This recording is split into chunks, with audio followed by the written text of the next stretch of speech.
Hindi worth it pumunta dito. Hostile ang mga yan. Shanti.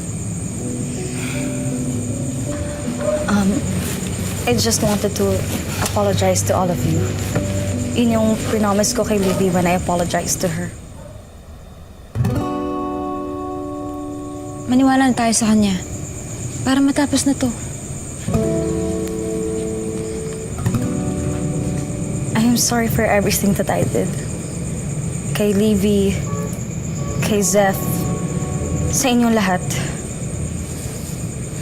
Tell me what I can do to make up for everything.